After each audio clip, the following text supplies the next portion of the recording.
예, 하나님 말씀 마태복음 14장입니다. 14장 우리가 14절까지 공부를 했습니다. 오늘은 15절부터 21절까지입니다. 15절로 21절까지 마태복음 14장 15절로 21절 우리 다 같이 가보시겠습니다.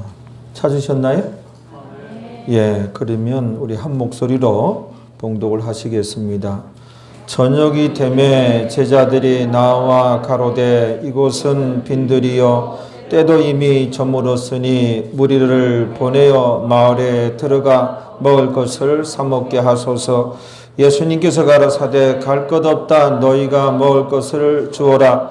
제자들이 가로되 여기 우리에게 있는 것은 떡 5개와 물고기 2마리 뿐이니이다.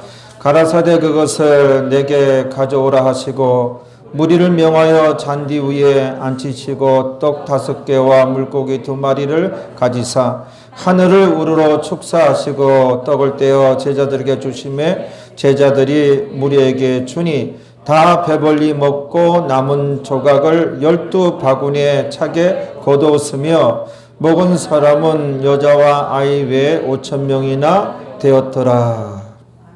예, 오병이어 기적의 그 장면이죠.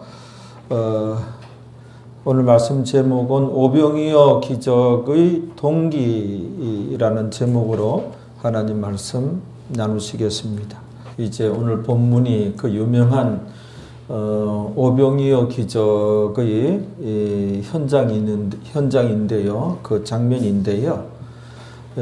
오병이어 기적의 동기 또는 오병이어 기적의 계기라고 할 수 있는 그 중요한 그 출발점이 있습니다. 시작되는 그 지점을 우리가 들여다보기를 원합니다.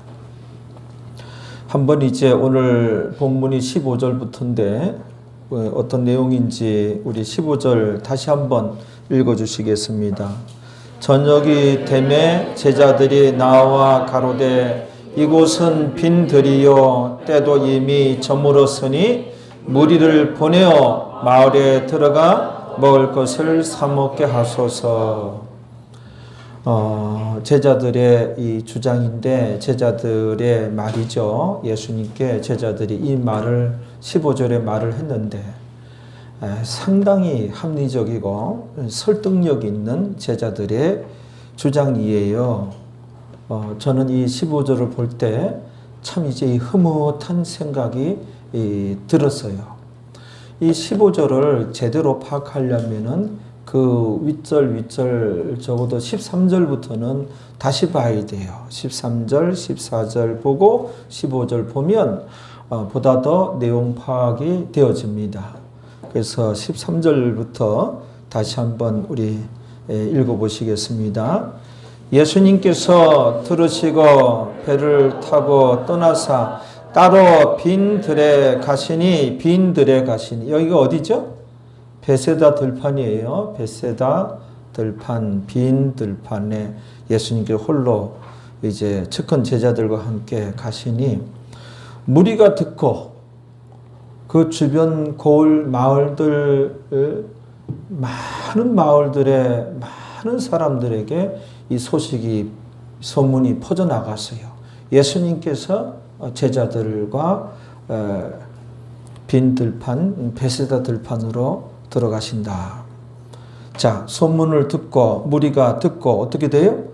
여러 고을로부터 그 무리들이 걸어서 쫓아간지라. 그래서 얼마나 됐죠? 숫자가 적어도 2만 명 이상이 되었어요. 본문에 이제 남자 장정만 5,000명쯤 되고 여자와 아이들까지 다 합치면 한 2만 명 이상이 됐어요. 이 시대에 2만 명 이상이면 엄청난 숫자입니다. 그 엄청난 숫자가 예수님 그 소문을 듣고 베세다 들판을 향하여 예수님께로 이들이 민재 옷이 왜 그러냐?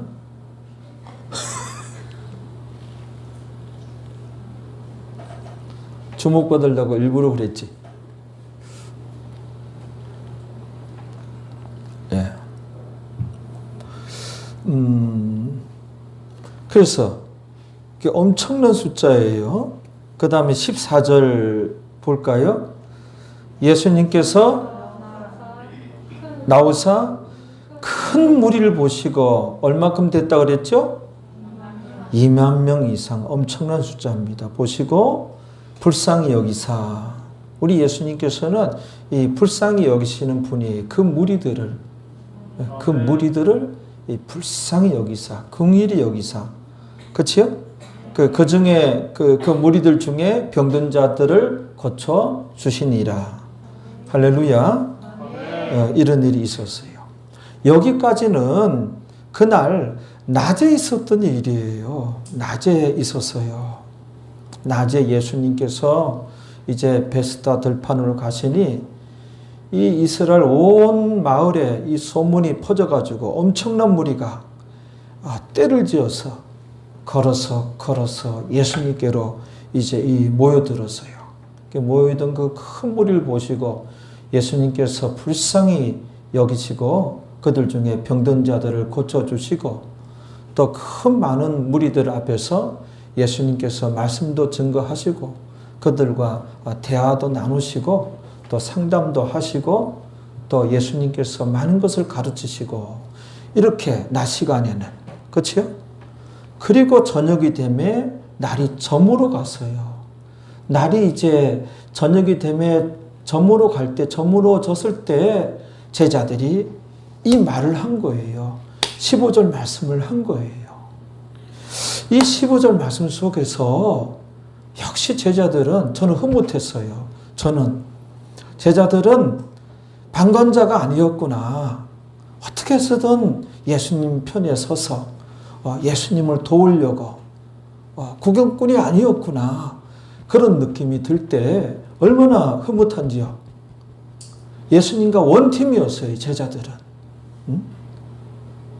이때 제자들의 그 심리 상태와 제자들이 왜 이 말을 하였는지 저는 다 느껴지고 다 보이거든요.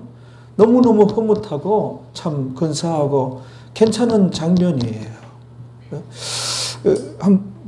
15절 이제 그런 의미에서 다시 한번 볼까요? 다시 읽어봅니다. 같이 오늘 본문 15절 시작. 저녁이 되매 제자들이 나와 가로되 이곳은 빈 들이요 때도 이미 저물었으니 무리를 보내어 마을에 들어가 먹을 것을 사 먹게 하소서. 참 이제 제자들의 이 지혜라고도 얘기할 수 있는 15절이에요. 막 이런 것이 안 느껴집니까? 저는 막 이런 것이 느껴져가지고 정말 참 든든하고 참 흐뭇하고 제자들의 지혜예요. 낮에는 이제 조금 전에 말씀드린 바와 같이 정말 은혜스럽고 놀라운 그런 이제 은혜스러운 그런 집회였어요. 예수님과 대화를 나누고 예수님께 직접 가르침을 받고 예수님께서 병든 자를 치료하실 때는 그 병든 자가 나와서 할렐루야 하고 이제 외칠 때는 모두 다 감격했으며 좀 감동했으며 참 은혜의 그 현장이었어요. 그런데 날이 이제 저녁이 되며 저물어 간 거예요. 그때 제자들이 이 말을 한 거예요. 이때 이 말이 나온 거 제자들이. 정말 제자들은 그냥 예수님께서 능력자 예수님께서 기적을 행하시고 우린 그저 이제 우리가 뭐 할 게 있나? 우린 그저 따라다니면서 구경이나 하고 이제 우리가 뭐 감히 무슨 일을 할 수 있겠는가? 아니었어요. 예수님과 원팀이었고 그 날이 저물어 가고 본인들도 느꼈거든요. 지금 그 많은 군중들이 먹지를 못한 거예요. 본인들부터 배고프니까 그 걸어서 베스데 들판에 모여 들어가지고 은혜는 받았으나 이제 저녁이 되고 이 지역은 저녁이 되면 뭐예요? 칠흑같이 어두워지는 거예요. 여러분, 칠흑같이 어둡다는 말 이해되어집니까? 네, 이해되어진다는 분 딱 한 분이네요. 네, 칠흑같이.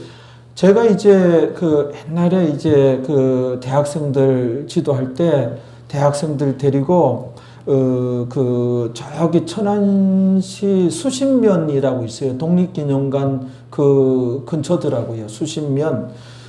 지금으로부터 한 5년 전쯤 정도 되는데, 거기 대학생들 데리고 농촌교회 돕기, 낮에는 일 같이 하고, 밤에는, 저녁에는 여름 성경학교 열고, 대학생들, 대학부 내에 그런 팀들이 있어서, 그 팀들 이제 하고 이제 이렇게 같이 갔는데, 밤에 내가 눈을 감고 있는 줄 알았어요. 그래서 진짜 어두워요. 칠흑같이 새카매요. 우리가 이제 이렇게 뭐 도시 주변에 살고 이렇게 빛이 있어서 그렇죠. 진짜 농촌 같은 데는 칠흑같이 어둡다는 것을 그때 내가 눈을 감고 있는 줄 알았다니까. 그래서 깜빡깜빡하니까 눈을 뜨고 있는 거야. 뜨고 있는데 빛이 한 점이 없는 거야. 빛이 무슨 달빛, 달도 안 뜬 날이야. 칠흑같이 어둡더라. 이 베세다 들판 같은 경우 밤 되면은, 그치요? 제자들이 이걸 생각한 거예요. 제자들이 기특하지요. 예수님은 예수님이고 나는 나가 아니에요. 어떻게든 예수님 편에 서서, 우리가 어떻게든 교회 편에 서고, 어떻게든 하나님 살아계십니다. 우리가 파스칼처럼 정말 기독교의 옹호로운 자가 되고, 기독교의 대변이 되고, 십자가의 큰 용사인 양, 하나님이 어디 있느냐? 이런 자들에 대해서는 내 마음이 불끈해가지고 하나님 살아 계시는데 하고 어떻게든 이제 이것저것 다 동원해가지고 우리가 변호를 하고 하나님 살아 계심을 저 무신론자들한테 얘기하고 푸고, 그렇지 않나요, 여러분들은? 제 얘기 했나? 저는 어떻게든지 막 그냥 성경을 막 까고 성경을 막 그냥 못 믿겠다 그러고, 그러면 묵상에 들어가요. 그리고 깊이 묵상하면 성경 이거저거 연결시켜서 아주 적절한 답변을, 적절한 구절을 하나님께서 기억나게 해주셔요. 그 구절 몇 구절만 엮으면 이제 얼마든지 답변을 할 수 있고, 얼마든지 그들을 이제 설득할 수 있고, 뭐 이렇게 되어지더라고요. 이런 비스무리한 모습을 제자들이, 칠흑같이 자기들이 배고 고프고, 이 제자들, 예수님께서는 예수님 하실 일을 했어요. 근데 제자들은 자기 일을 챙기잖아요. 얼마나 흐뭇하고 얼마나 멋있는 장면이. 그렇죠? 이제 어떻게 할 것인가. 이제 이 수많은 무리들, 나도 배고프고 이들도 배고플 것인데, 이제 은혜 받은 건 좋은데 칠흑같이 어두워졌어요. 이 수많은 사람을 먹이려면은, 해결하려면은 돈도 없는 거예요. 어떤 방도가 없는 거예요. 어떤 방도가 없어요. 돈이 있다 그러더라도 이 수많은 사람들 먹일 그런 빵이나 떡을 사올 곳도 없고 대책이 없는 거예요. 그때 제자들이 뭐라 그럽니까? 뭐라 그래요? 이제 돌려보냅시다. 그러잖아요. 그 얘기예요. 돌려보내서, 주여 이들 이제 돌려보내서 각자가 먹을 것을 해결하도록 합시다. 이 얘기를 한 거예요. 이 얘기를. 이 얘기가 나올 수밖에 없어요. 좀 고민한다면 참 현실적이고, 그치요? 좀 현실적이고 지혜로운 그 제자들이에요. 이거를 기적을 행하시는 주님이시지만은, 그쵸? 은혜를 베푸시고 병든 자를 고쳤지만은 이 오병이의 기적을 이렇게 행하실 줄은 몰랐어요. 이 수만 명을 이렇게 기적을 행하셔서 먹이신다? 이거는 이제 생각할 수 없었어요. 그래서 제자들 선에서 방관치 않고 구경자가 되지 않고, 그치요? 주님과 원팀이었잖아요. 흐뭇하지 않아요? 괜찮잖아요. 그래서 이 상황에 이 15절이 나온 거예요. 주님, 이들 이제 돌려보냅시다.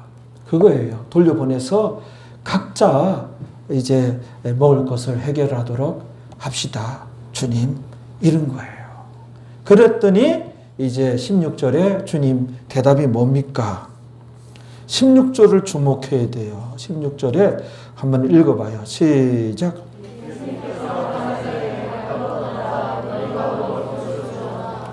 예, 거기에 예수님께서 가라사대, 예수님께서와 가라사대 요 사이에 의미적으로 한 단어가 더 들어가야 돼요. 그걸 이제 보고자 하는 거예요. 오늘 본문에 예수님께서 가라사대 갈 것 없다. 너희가 먹을 것을 주오라. 그렇죠?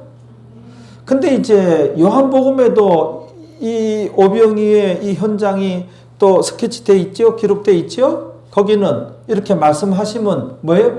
예수님께서 어떻게 하실 것인지 다 아시고 제자들을 시험코자 하심이라 예수님은 기적을 행하실 준비를 이제 다 돼 있어요. 기적을 행하셔서 이들을 좀 먹여서 보내야 되겠다. 그렇죠?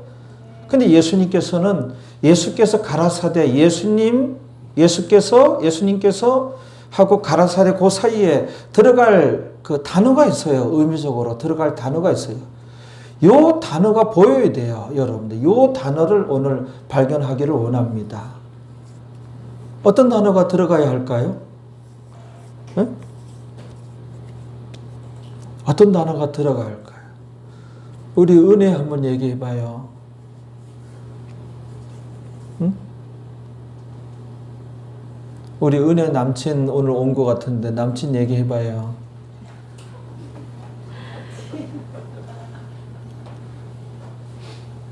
어떤 다른 분들 얘기해 봐요. 예? 예수님께서 다 아시고 가라사대?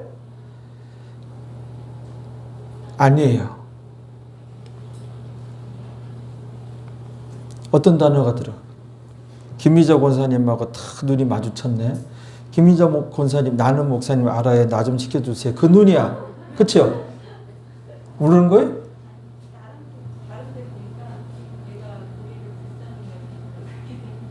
뭐? 크게 얘기해봐요.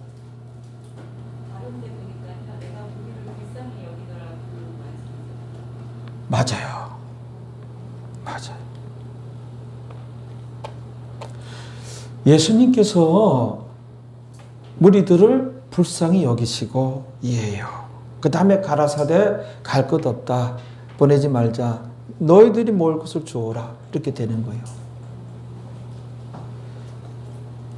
와, 김희정 원사님이 참 대단하시네. 맞히기 힘든 건데 예수님께서 무리를 불쌍히 여기시고 불쌍히 여기사 무리를 불쌍히 여기사 요나야.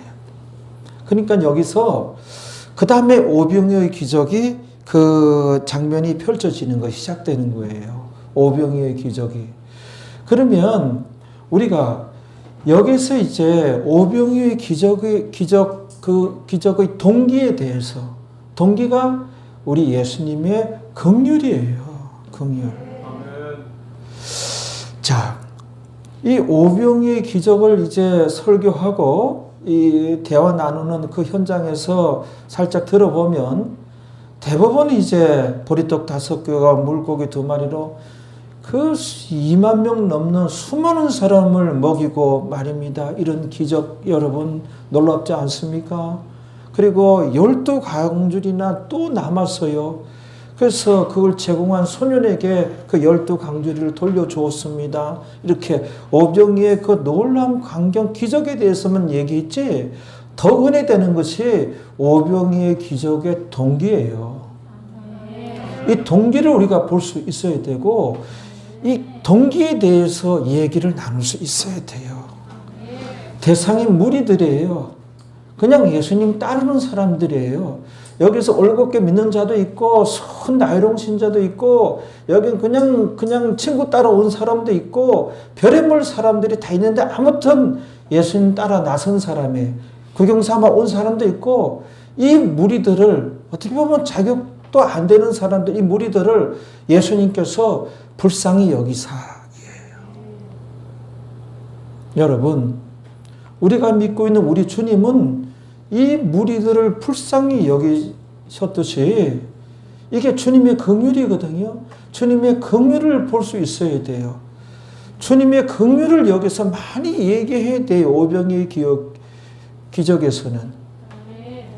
이게 그 동기예요. 그 놀라운 유명한 오병이의 기적의 동기, 오병이의 기적의 그 계기, 주님의 긍휼이에요. 주님께서는 이 무리들의, 이 현장의 무리들의 빈 주머니를 보셨어요.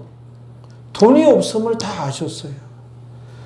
그리고 돌려보내면 허기진 배를 움켜잡고 그 지친 모습으로 쭉 어깨가 처져서 돌아가는 이 무리들의 모습이 그렇게 불쌍할 수가 없는 거예요. 가여울 수가 없는 거예요.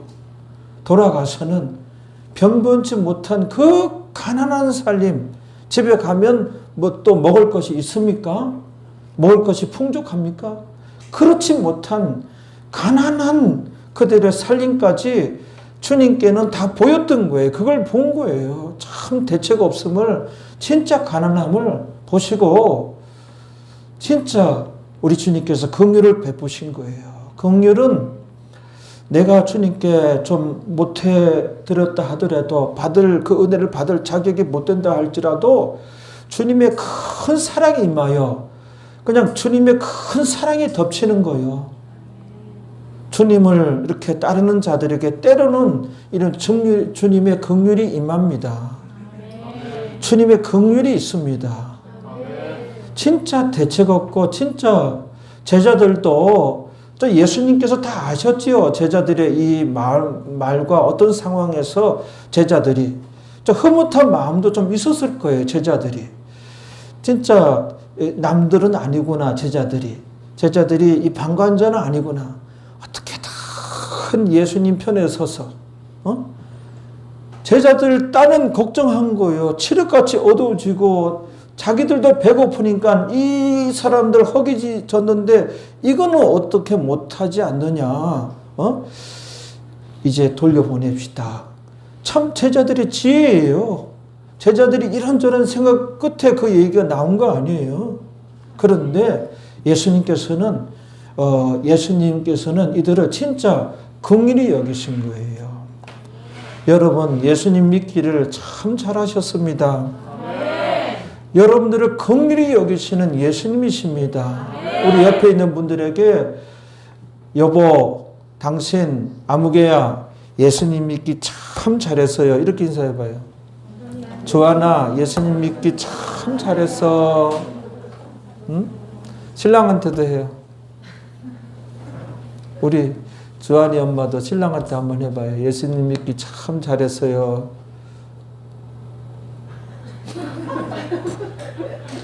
집에서 맨날 손잡고 있으면서 그냥 이렇게 손잡으면서 얘기해봐요. 자기야 예수님 믿기 참 잘했어. 그렇게. 오빠야 그러는구나.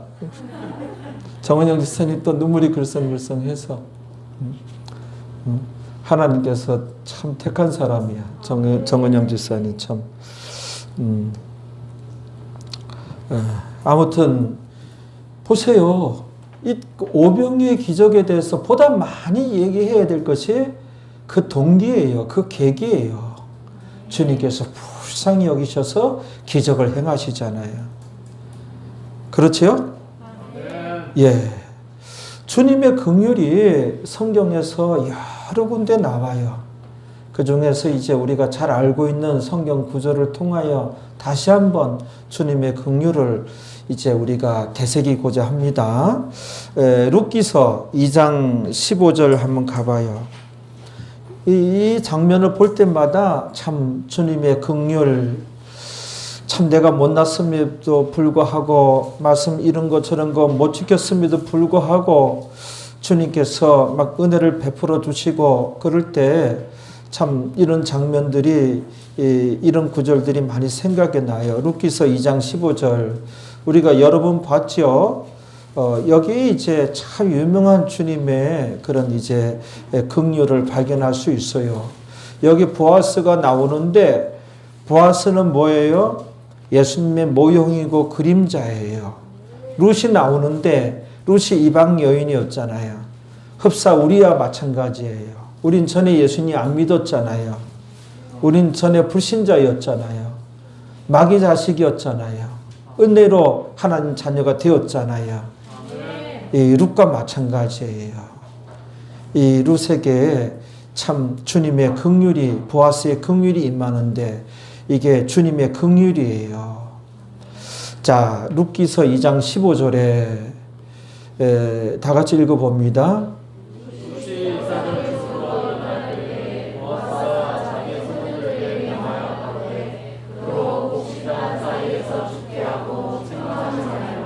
예. 지금 보아스가 이 구절 전에 이제 룻을 식사 자리 초대해서 잘 대접했어요. 참 따뜻한 접대였어요. 룻이 잘 대접하고. 룻이 이제 식사만 하고 있을 수 없는 처지죠. 가난한 룻이 빨리 이삭 죽기를 해야 되거든요. 근데 일어났는데 어떻게 보아스가 시선이 룻에게만 고정되어 있는 것 같아요.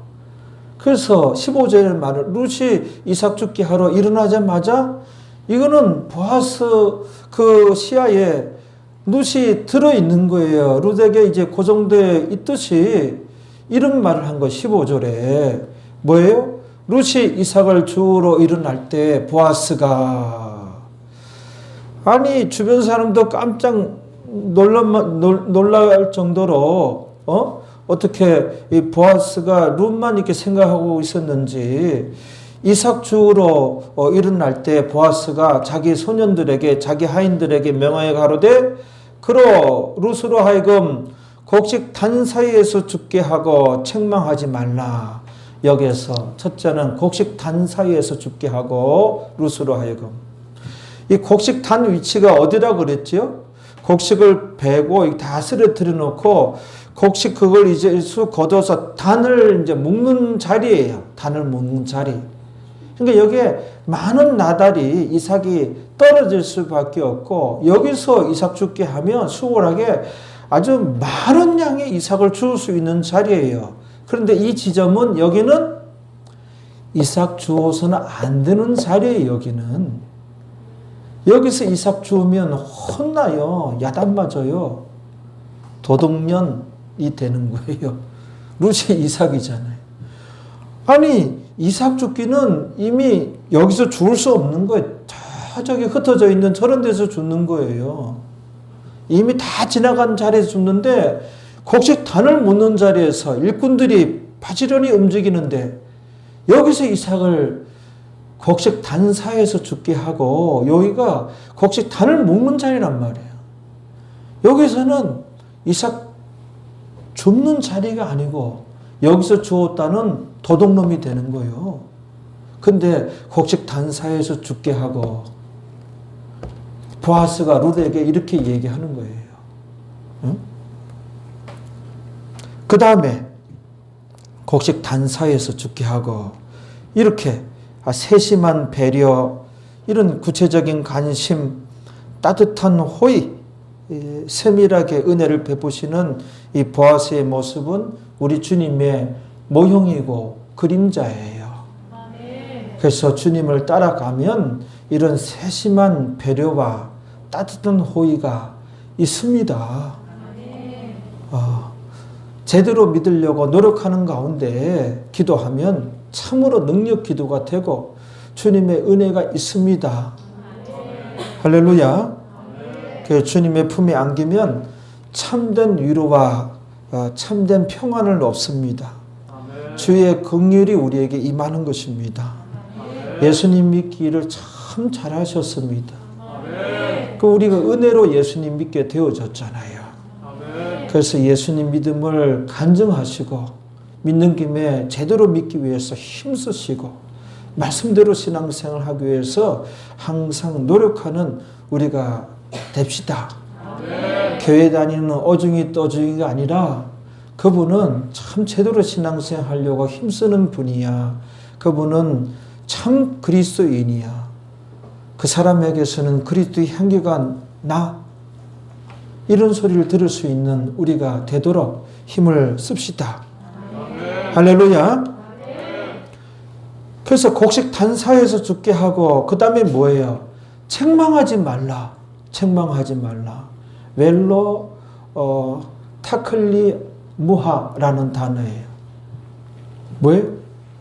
야단치지 말라. 창피를 주지 말라. 부끄럽게 하지 말라예요. 거기는 줍는 자리가 아니는데 참 별거 다 신경을 써주시잖아요. 이게 주님의 긍휼이 임할 때는 온전해요. 주님의 긍휼이 임할 때는. 그렇지요? 예. 누리는 복까지 임하게 되는 거예요. 주님의 긍휼이 임하게 되면. 예. 그래서 주님의 긍휼을 사모하고 주님의 많은 긍휼을 받을 수 있는 우리가 됩시다. 그 다음에 그 밑에 룻기 2장 16절 한번 봐봐요. 뭐라 그럽니까? 시작.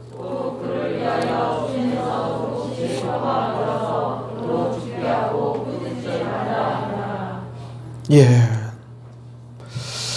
이제 16절에는 더 이제 그 은혜가 깊어져요.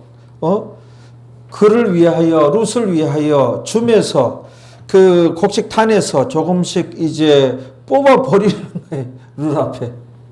룻 앞에 일꾼들로 하여금 이제 묶을 때 뽑아서 버리라는 거예요. 룻이 죽을 수 있도록. 이쯤 되면 이제 그 하인들이 뭐라 그러겠어요? 에이씨, 나도 하인 때려치고 이삭 죽기는 해야 되겠다. 근데 아무나에게 이런 이제 긍휼이 임하는 것이 아니라 룻은 주님을 따라 나섰잖아요. 주님을 따라 나섰잖아요. 네?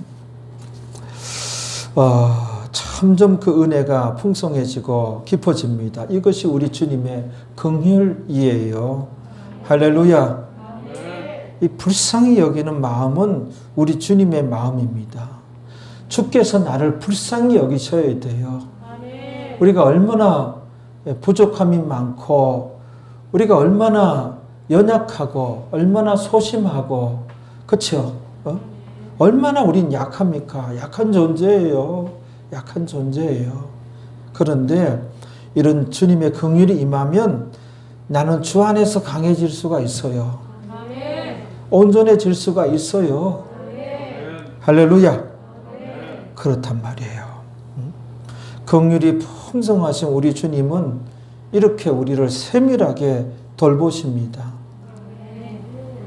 우리가 목마르지 않게 하시고 또 많은 것을 거두게 하십니다.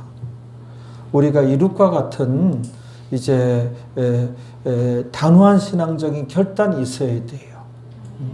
그러면 누가 주님의 긍휼을 풍성히 받을 수 있는가? 첫째는 룻과 같은 단호한 신앙적인 결단이 있어야 돼요.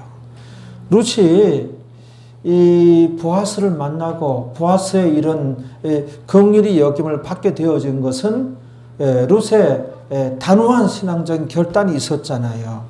모압 땅에서 베들레헴이냐 모압이냐 베들레헴을 선택했잖아요. 그렇죠? 믿음이냐 이 세상이냐 믿음을 선택했잖아요. 베들레헴의 그 은혜를 사모하고 베들레헴의 아름다움을 보았어요. 그렇죠? 하나님 말씀이냐 이 세상이냐 말씀을 선택했어요. 여러분들에게 룻과 같은 단호한 신앙적인 결단이 필요합니다.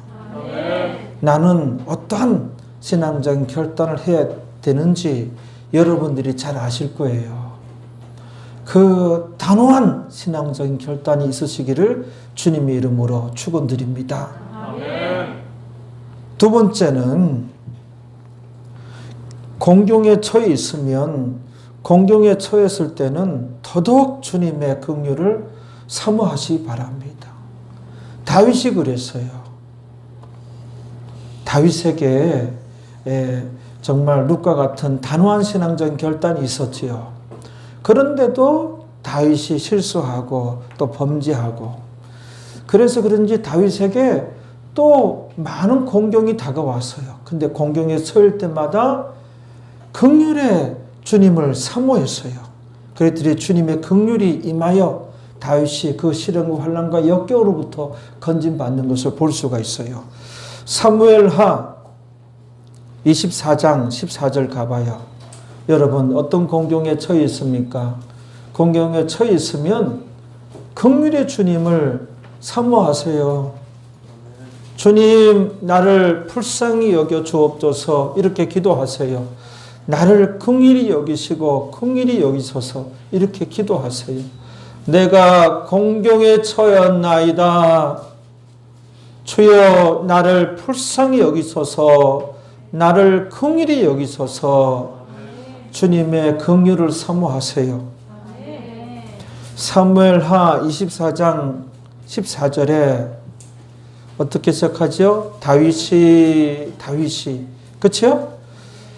갓은 다윗이 지금 말년이에요. 다윗 왕 말년에 선지자가 갓이었거든요.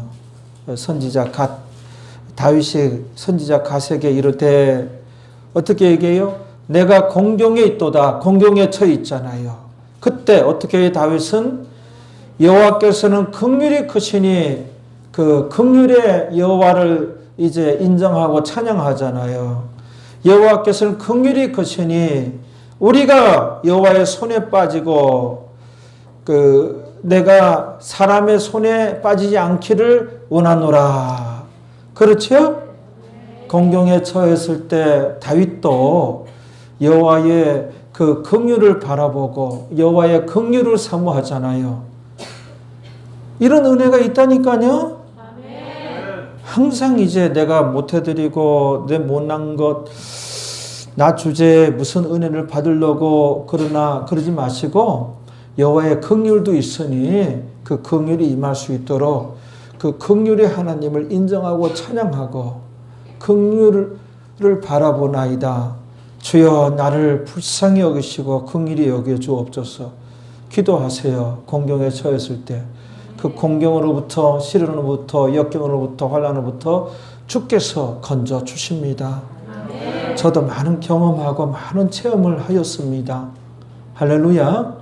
목사라고 항상 하나님 앞에 잘하고 하나님 앞에 항상 이제 이렇게 부끄러움 없이 설 수 있는 그런 인간이 아니에요. 목사지만은 여러 가지 하나님 앞에 죄 짓는 것도 있고 늘 회개하고 그리고 공경에 처할 때 있고 여러 가지 문제가 있어요.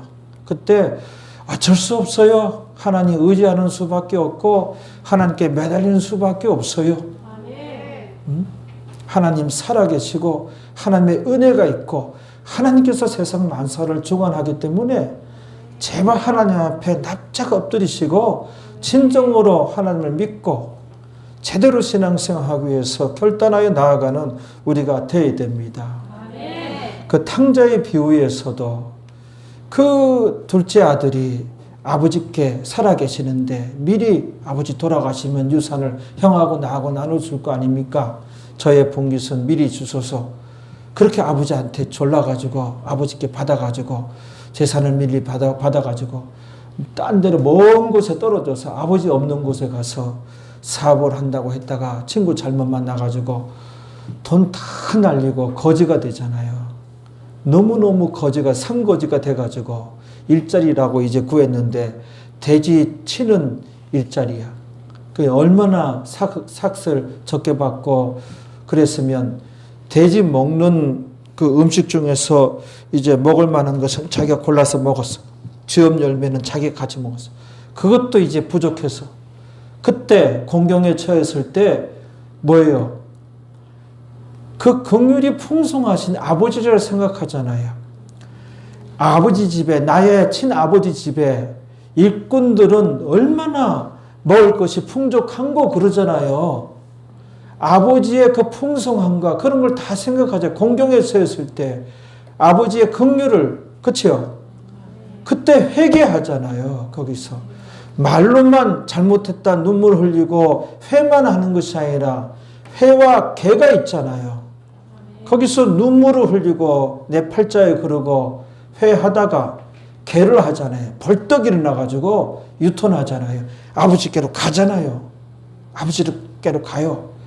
가는데 아버지가 이 아들을 기다리고 있었어. 아버지는 더 기다리고 있어. 돌아오기를. 그래서 서로 간에 상거가 뭔데 서로 간에 거리가 뭔데 아들은 참 멀리 있는데 아버지가 먼저 봐. 먼저 보고 성경 어떻게 나와? 불쌍히 여겨. 그 아들을 불쌍히 여겨. 이 회개할 때, 진정으로 돌아올 때에 불쌍히 여겨. 여러분 그 의심의 자리에서 돌아서기 바랍니다. 불순종의 자리에서 이제 돌아서세요. 엉터리로 신앙생활하는 자리에서 돌아서세요. 돌아서서 이제 온전히 주님께로 돌아오세요. 주의 친절한 팔에 안기세요. 그 풍성한 은혜가 우리에게 임하게 되는 겁니다. 돌아왔더니 아버지가 불쌍히 여기잖아요. 끌어안고 입을 맞추고. 그 다음에 뭐예요? 송아지를 잡고 옷을 갈아입히고 손에 가락지를 끼우고 모든 것이 다 회복되어지는 거예요. 온전히 회복되어지는 것을 볼 수가 있었어요.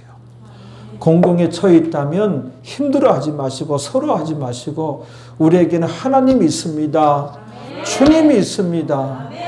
왜 이렇게 서러워하고 왜 그렇게 불안해하고 왜 주무시지 못하고 왜 이렇게 전전긍긍하나요? 여러분 예수님 안 믿나요? 우리에겐 주님이 있습니다. 세상 만사를 주관하신 하나님이 내 아버지가 되십니다. 우리는 기도할 수가 있어요. 구하라! 그럼 너에게 주실 것이요. 찾으라! 그러면 찾을 것이요. 문을 두드리라! 그러면 너에게 열릴 것이니 구하는 이가 얻을 것이요. 찾는 이가 찾을 것이요. 두드린 이에게 열릴 것이니라. 누가 너희 자식 중에 이제 떡을 달라 하는데 돌을 들어서 얘다 떡이다 하고 먹으라 할 아버지가 있느냐? 아버지가 악한 자라도 흉악한 자라도 자식에게는 좋은 것을 줄 알거든. 하늘이여! 하늘에 계신 너의 아버지께서 구하는 자에게 좋은 것으로 주시지 않겠느냐? 성경이에요. 하나님께서 이렇게 하나님 말씀입니다. 믿으세요. 하나님 말씀입니다. 배목사의 말이 아니에요. 그러니 다 같이 나에게는 예수님이 계신다. 나에게는 하나님 아버지가 계십니다. 나는 혼자가 아니다. 전지전능하신 하나님이 내 아버지가 되신다. 내 아버지께 기도하면 내 아버지가 나를 도우신다. 그래요. 예수님조차도 기도했는데 우리가 기도하여 하나님의 도움을 받읍시다. 그래서 첫째는 룻과 같은 단호한 신앙적인 결단이 필요하고, 두 번째는 공경에 처했을 때는 더더욱 긍휼의 주님을 사모하시기 바랍니다. 세 번째는 회개하면 우리를 긍휼히 여기십니다. 그래서 여러분들 회개할 것이 많아요. 제가 볼 때에 여러분들 그것을 회개해야 됩니다. 그러면 긍휼히 여깁니다. 회가 있고 개가 있어야 됩니다. 알겠죠? 잠언 28장 13절 한번 봐봐요.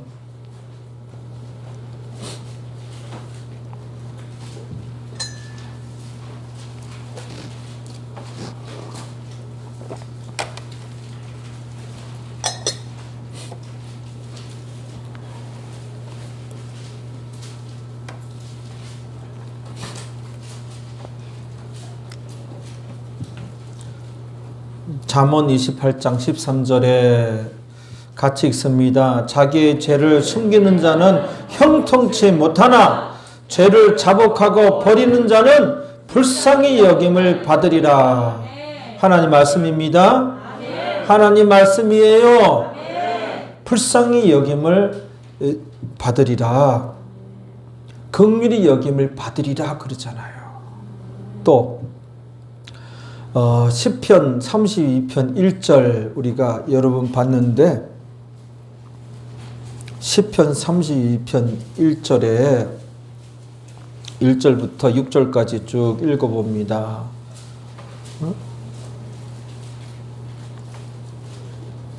시편 32편 1절부터 시작.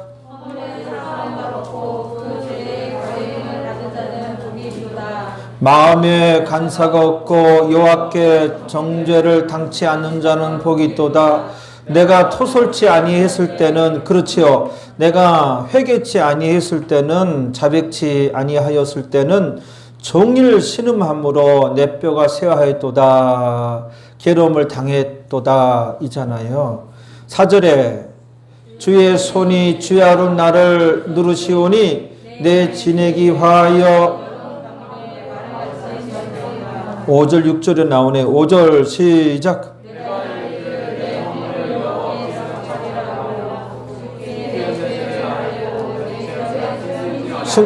회개하였더니 그런 말씀이죠. 곧 주께서 내 죄의 악을 사하셨노이다. 죄를 사해 주시고 이로 인하여 회개로 인하여 회개한 후에는 그런 말씀이죠. 무릇 경건한 자는 회개한 후에는 이제 경건한 자고 되고 경건한 자는 주를 만날 만한 기회를 타서 주를 만나게 되는 거예요. 그때 가서야 주님을 만나게 되는 거예요. 기회를 타서 주께 기도할지라. 그러면 어떻게 해요? 진실로 홍수가 범람할지라도 저에게는 미치지 못하리라. 우리가 이 세상을 살아갈 때 이 홍수가 범람할 때가 있어요. 지금 코로나19가 덮친 게 이게 그 경우예요. 진실로 홍수가 범람할지라도 저에게는 미치지 못하리라. 코로나19에 이제 걸리는 사람도 있는데 그 중에 하나님께 지키고 하나님께 그 보호를 받는 자들이 있지요. 그렇죠. 홍수가 범람할지라도 우리 인생에 홍수가 범람하는 경우가 있어요. 홍수가 덮쳤습니다. 난리 났습니다. 그러나 홍수가 범람할지라도 어떻게? 저에게는 미치지 못하리라. 어떻게 했을 때? 우리가 회개했을 때 이런 보호를 받아요. 이런 경험을 하게 되는 거예요. 이런 체험을 하게 되는 거예요. 그러면 7절에 이런 7절과 같은 신앙 고백을 하는 거예요. 그때 우리가 주는 나의 은신처이오니 환난에서 나를 보호하시고 구원의 노래로 나를 애우시리이다. 루카 같은 단호한 신앙적인 결단이 있으시기를 바랍니다. 혹시 공경에 처해더라면 서로 하지 마시고 전전긍긍하지 마시고 여러분 그때 더더욱 긍휼의 하나님을 사모하시 바랍니다.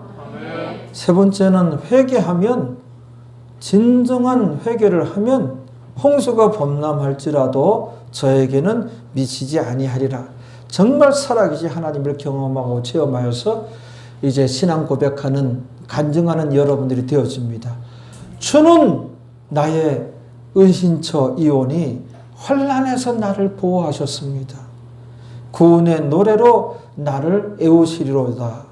이렇게 애우시리이다. 이렇게 간증하는 여러분들이 되어집니다. 네, 여러분들 가슴에 손을 얹어주시기 바랍니다. 아버지 하나님, 많고 많은 사람들 가운데 저희들 일찍이 택하여서 때가 되매 믿음을 선물로 주셔서 구원하여 주신 것 참으로 감사합니다. 그리하여 하나님은 내 아버지가 되시고 우린 하나님의 친자녀가 되었는데 나 혼자가 아닌데 기도할 수가 있고 기도가 성립되었으며 하나님의 큰 도움을 받을 수도 있는데 우리는 시시때때로 나 혼자인 양 눈물을 흘리고 힘들어하고 서로하고 전전긍긍 하였을 때가 참 많습니다. 이것 또한 큰 이제 불신앙이라는 것을 이 순간에 깨닫습니다. 아버지 하나님이 내 아버지가 되시기 때문에 하나님의 그 넓은 품, 크신 긍휼을 항상 사모하는 우리 교회 모든 성도들이 되어서 하나님의 은혜와 도움으로 여러 가지 어려움으로부터 벗어나는 그리하여 승리하는 살아계신 하나님을 경험하는 우리 교회 모든 성도들 만들어 주옵소서. 룻과 같은 단호한 신앙의 결단이 있게 하여 주시고 또 공경에 처했을 때는 더더욱 긍휼의 그 하나님을 사모하게 하시고 또 여러 가지 죄로부터 이제 분명한 회개를 하여서 주님의 그 긍휼 가운데 들어갈 수 있는 우리 교회 모든 성도들 다 되어질 줄로 믿습니다. 이 모든 것 예수님의 이름으로 기도하옵나이다. 아멘.